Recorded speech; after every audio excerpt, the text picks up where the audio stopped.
চ্যানেলএস ডিজিটালে সবাইকে স্বাগত জানাচ্ছি। আমি রাজু আহমেদ। আমি এই মুহূর্তে অবস্থান করছি রাজশাহী নগরীর রেলগেট এলাকায়। আবহাওয়া রাজশাহীতে আপনারা সবাই জানেন যে রাজশাহীতে মৃদু তাপপ্রবাহ প্রবাহিত হচ্ছে রাজশাহীর উপর দিয়ে।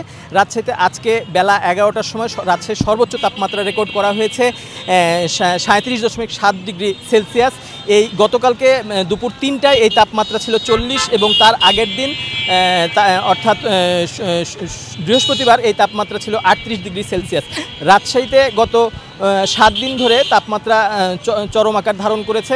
যারা তৃণমূল পর্যায়ে, যারা মাঠ পর্যায়ে কাজ করে, যেমন রিকশাওয়ালা, অটোওয়ালা এবং যারা দিনমজুর, তারা চরম অস্বস্তির মধ্যে সময় পার করছে। আমাদেরকে যেমনটা তারা বলেছে যে এই গরমের ফলে শহরের বাইরে রাস্তায় মানুষ কম বের হচ্ছে, অটোওয়ালা রিকশাওয়ালারা ভাড়া কম পাচ্ছে, লেবাররা যারা আছে তারা কাজ করতে, যে দিনমজুর যারা আছে তারা কাজ করতে চরম অস্বস্তির মধ্যে পড়ছে। তারা এই অবস্থায় গরম থেকে নিবারণের জন্য, নিজেদেরকে নিবারণের জন্য তারা গামছা ভিজিয়ে গায়ে বা মাথায় পেঁচিয়ে রাখছে এবং কাজ করছে।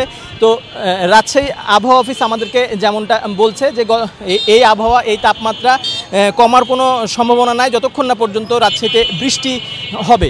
তো এমনকি আবহাওয়া অফিস এটাও জানিয়েছে যে সহসায় বৃষ্টি হওয়ার কোনো সম্ভাবনা দেখছে না আবহাওয়া অফিস। তো রাজশাহীর আবহাওয়া বা তাপমাত্রা নিয়ে এই ছিল আমার কাছে সর্বশেষ।